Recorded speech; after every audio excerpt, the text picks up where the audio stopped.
kasih atas kesempatan yang diberikan kepada saya untuk hari ini, yaitu di mana saya di sini adalah merancang program PKG, di mana saya mendapatkan yang dari Pontianak kemarin, bahwa di sini kami diseminasi, yaitu diseminasi melibatkan guru-guru PJOK. Nah, guru PJOK di sini yaitu kami disuruh membuat modul yaitu tentang tindak lanjut, rancangan tindak lanjut atau RJL ya. Jadi di sini yang terhormat Pak Piring selaku kepala sekolah SD 33 Moda, dan yang terhormat Ibu Bapak rekan guru SD 33 Moda. Di sini Assalamualaikum warahmatullahi wabarakatuh. Salam sejahtera bagi kita semuanya. Om Setiatu, namo budaya, salam kebajikan. Adil Katalino, Bacurangin Kasaruda, Basegat Kajubata. Apa kabarnya Bapak Ibu? Baik. Nah, di sini saya lanjut lagi ya.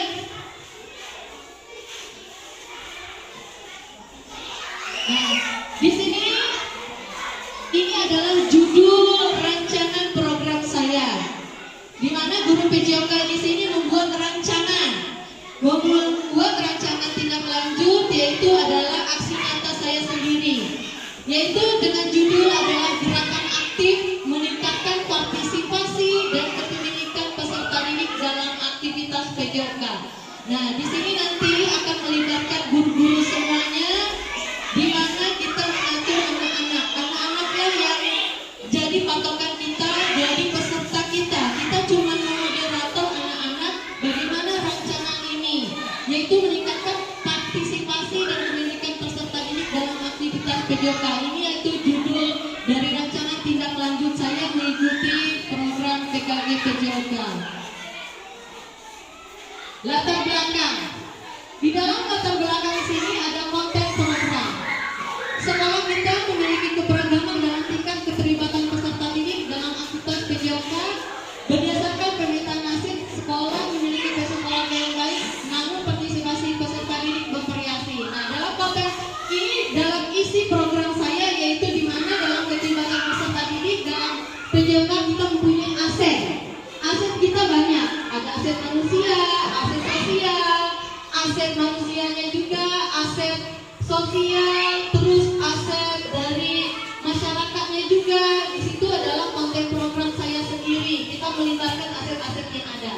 Dan juga kesenjangan, hasil sudah menunjukkan bahwa 60% peserta didik aktif dalam kegiatan PJOK, minat peserta didik dalam aktivitas rendah, dan kurangnya kepemilikan pada program olahraga. Nah, di sini kenapa saya mengambil di sini? Karena saya melihat pada anak murid dia punya keaktifan ya di dalam olahraga, tetapi mereka belum bisa menentukan kepemilikan olahraga apa yang mereka minati. Nah, di sini saya perlu ambil dan suara pilihan kepemilikan. Program ini akan mengajak peserta didik dalam merancang dan mengelola aktivitas PJOK, memberikan mereka suara dan pilihan dalam kegiatan yang mereka ikuti. Nah, lanjut ya. Nah, ini tujuan saya.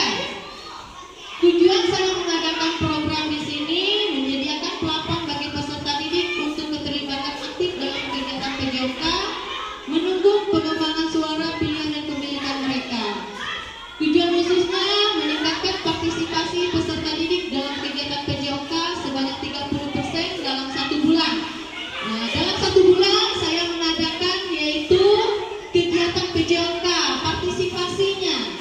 Kedua, mengembangkan keterampilan kepemimpinan peserta didik melalui koordinasi acara olahraga dan mengenalkan inisiatif peserta didik dalam merancang aktivitas PJOK.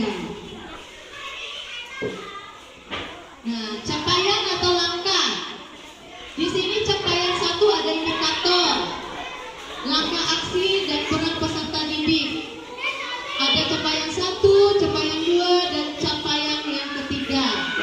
Nah, di sini indikatornya 30% dalam partisipasi dan menunjukkan 10% sebagai pemimpin acara. Nah, di mana di dalam pencapaian langkah-langkah di sini saya nanti programnya anak-anak kita libatkan, yaitu anak kelas 5 dan kelas 6, di mana mereka menyesuaikan program, mereka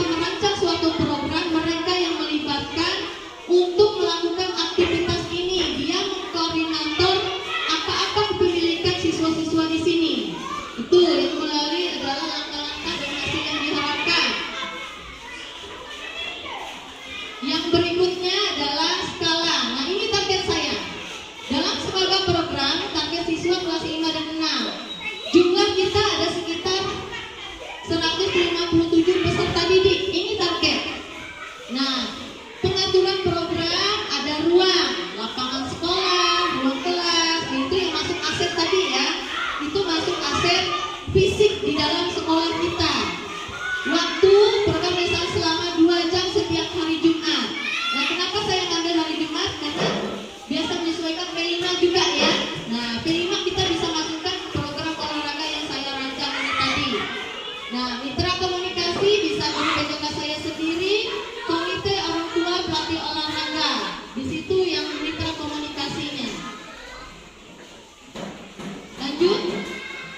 Sumber daya, fasilitas olahraga lengkap, langkah tangan peralatan, tim pengajar PJK yang berdedikasi, dukungan dari komite dan orang tua, nah, dan implementasi aset based thinking. Aset based thinking ini adalah aset yang kita tularkan yang ada di sekolah kita, yaitu aset based thinking yang memanfaatkan kualitas yang ada untuk kegiatan baru, melibatkan guru dan orang tua dalam mendukung dan memfasilitasi program. Rencana evaluasi. Peserta evaluasi yaitu peserta didik, guru PJK, orang tua, dan metode pengumpulan datanya yaitu saya sudah mensurvei kepuasan peserta dan tingkat keterlibatan, wawancara atau feedback dari guru dan orang tua, refleksi peserta didik, penilaian diri terhadap keterlibatan dan kepemimpinan. Nah, ini yang kemungkinan tantangan yang saya hadapi untuk merancang program ini ya. Tantangan satunya resistensi peserta didik terhadap perubahan, solusi sosialisasi awal dan sesi motivasi.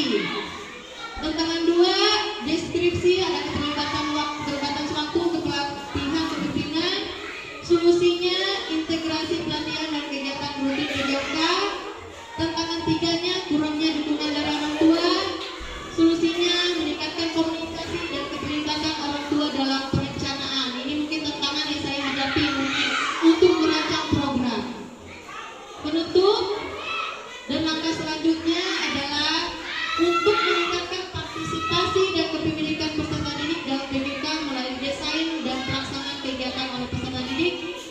Langkah selanjutnya adalah finalisasi rencana program, sosialisasi kepada peserta didik dan orang tua, dan implementasi dan evaluasi program. Ini adalah langkah selanjutnya.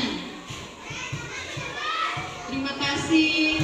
Mungkin itu yang dapat saya sampaikan dalam program tindak lanjut saya, yaitu dalam PKG PJK.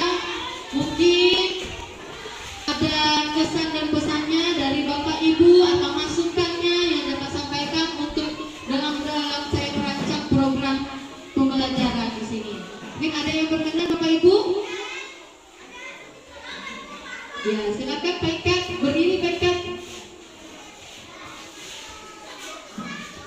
Baik, terima kasih waktu yang diberikan kepada saya. Ini mengenai program perencanaan ya. Di program perencanaan pelaksanaan itu di situ memang pembelajaran bukan cuma, tapi semua hal yang itu belum berikan itu belum disesuaikan dengan lingkungan dan budaya setempat.